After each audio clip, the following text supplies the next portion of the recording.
نحمده ونصلي على رسوله الكريم اما بعد فاعوذ بالله من الشيطان الرجيم بسم الله الرحمن الرحيم رب اشرح لي صدري ويسر لي امري واحلل عقدة من لساني يفقهوا قولي. اسلام ایک تعارف سے صفحہ نمبر 116. موضوع ہے محبت عام.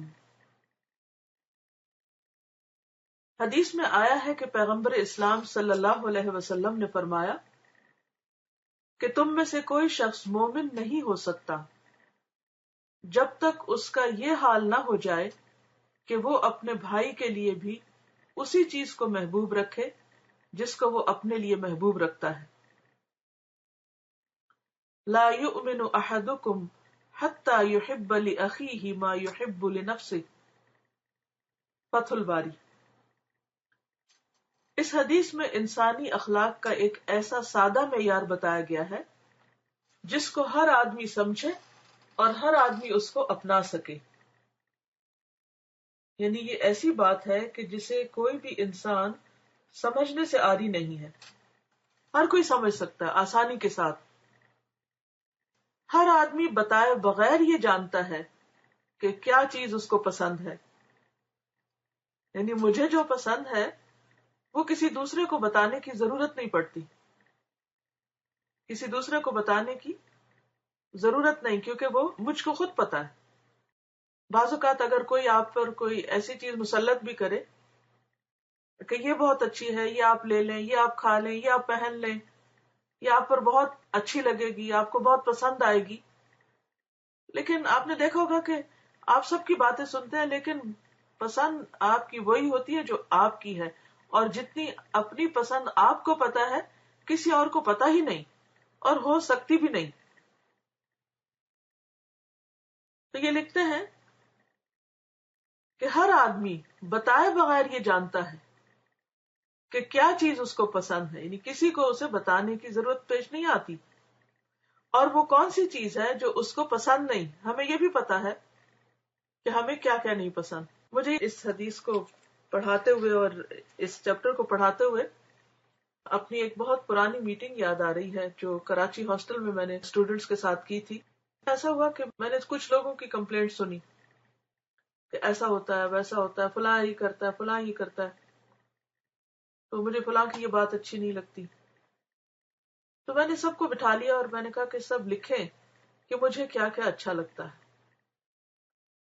اور پھر یہ لکھیں کہ مجھے کیا اچھا نہیں لگتا. پھر سب سے میں نے باری باری پوچھا کہ اچھا آپ بتائیے آپ کو کیا اچھا نہیں لگتا، آپ کو کیا اچھا نہیں لگتا. تو سب نے بہت کھلے دل سے اپنے جذبات کا اور خیالات کا اظہار کیا، اور تقریباً وہ ساری باتیں جو عموماً ہمیں اچھی نہیں لگتی ان کا احاطہ ہو گیا. تو آخر میں نے صرف اتنی بات کی کہ وہ کام نہ کریں جو آپ کو اپنے لیے پسند نہیں. یعنی دوسروں کے ساتھ وہ معاملہ نہ کریں، دوسروں کے ساتھ وہ رویہ اختیار نہ کریں جو آپ کو اپنے لیے پسند نہیں، اور جو کچھ آپ کو پسند ہے وہ آپ دوسروں کے لیے بھی پسند کرنے لگ جائیں. تو اس سے ایک دم میرا اپنا ذہن بھی بہت کھلا اور سب اسٹوڈنٹس کو بھی بہت بات سمجھ میں آئی.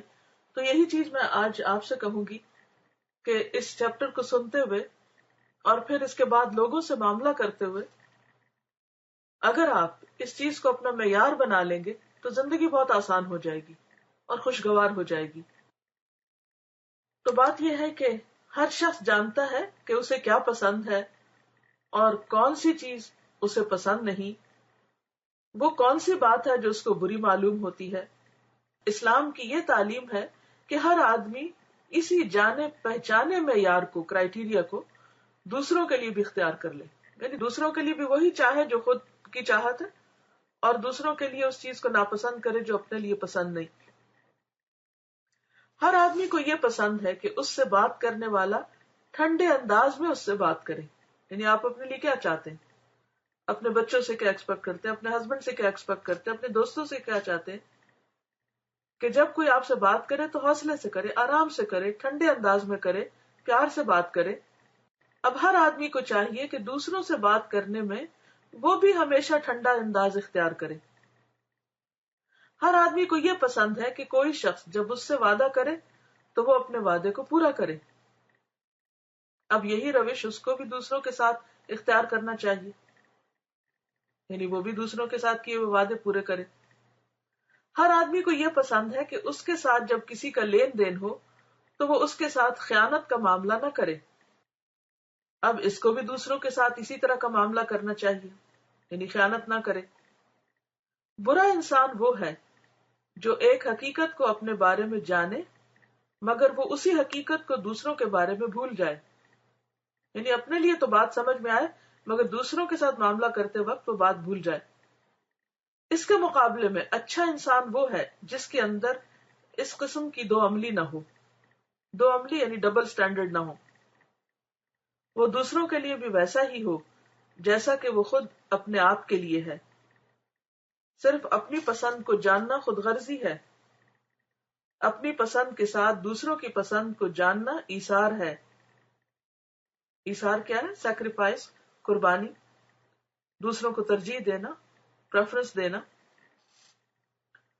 خود غرضی انسان کی انسانیت کی توہین ہے. اس کے برعکس ایثار انسانیت کا اعلیٰ ترین درجہ ہے. خود غرض انسان صرف اپنے آپ کو جانتا ہے اور صاحب ایثار انسان اپنے ساتھ دوسروں کو بھی جانتا ہے. تو صرف اپنے آپ کو نہ جانیے، دوسروں کو بھی جانیے. صرف اپنے بارے میں ہی سینسیٹیو نہ ہوئیے، اوروں کے بارے میں بھی بہت سینسیٹیو رہیے. کیونکہ بہت سے لوگ کہتے ہیں نا مجھے فلاں کی بات بری لگی کیونکہ میں بہت سینسیٹیو ہوں. تو بات یہ ہے کہ آپ دوسروں کے لیے بھی اتنے ہی سینسیٹیو ہو جائیں تو انشاءاللہ جب آپ کی ذات سے کسی کو تکلیف نہیں پہنچے گی تو دوسرا بھی آپ کو تکلیف کم پہنچائے گا. اور ویسے بھی دین ہمیں کیا سکھاتا ہے؟ ادفع باللتی ہی احسن. اگر کوئی ہمارے ساتھ برا کرے تو اس کا دفاع یا اس کا جواب یا ڈیفینس ہم اچھے طریقے سے کریں. تو جن لوگوں کے ساتھ دشمنی ہوگی وہ بھی دوستی میں بدل جائے گی. لیکن ہم ہمیشہ دوسرے سے تو اچھے رویے کی توقع رکھتے ہیں مگر خود اچھا کرنے کا آغاز نہیں کرتے. اور شیطان ہمیں یہ سبق بار بار بھلوا دیتا ہے جس کی وجہ سے ہمارے تعلقات خراب ہوتے ہیں تو پھر ہوتے ہی چلے جاتے ہیں. تو اس لیے بے حد ضروری ہے کہ ہم سب ایک ہی معیار اپنائیں، جو اپنے لیے پسند ہو وہی دوسرے کے لیے. اور حدیث کے الفاظ دیکھیں کہ اس چیز کا تعلق ایمان سے ہے. وہ مومن ہی نہیں جو ایسا نہ کرے. تو گویا جب بھی ہم پڑھیں یا ایھا الذین آمنو، اے ایمان والو، اتنا بڑا آنر ہمیں اللہ تعالیٰ دیتے ہیں تو کس بنا پر؟ اسی لیے کہ ہم ایمان کے پھر تقاضے بھی پورے کریں. ایمان کے تقاضوں میں یہ ایک اہم تقاضا ہے کہ عام روزمرہ زندگی میں لوگوں کے ساتھ ڈیل کرتے ہوئے بہت ہی خیرخواہ اور سچے ہوں اور ان کے لیے وہی چاہیں جو اپنے لیے چاہتے ہیں. ہم عام طور پر دوسروں پر ہی نظر رکھتے ہیں اور یہ سوچتے ہیں کہ وہ ہمارے ساتھ اچھے ہوں، لیکن ہم اپنے پر نظر یہ نہیں رکھتے کہ ہم بھی دوسروں کے ساتھ اچھے ہوں. اور اس میں آپ دیکھیے کہ اگر ہم اسے ایک حدیث پر عمل کرنے لگے تو ہمارے باہمی اختلافات اور باہمی جھگڑے اور بہت سی چیزیں جو ہیں وہ خود بخود ختم ہو جائیں گی. اللہ تعالیٰ سے دعا ہے کہ وہ ہمیں عمل کی توفیق عطا فرمائے. السلام علیکم ورحمۃ اللہ وبرکاتہ.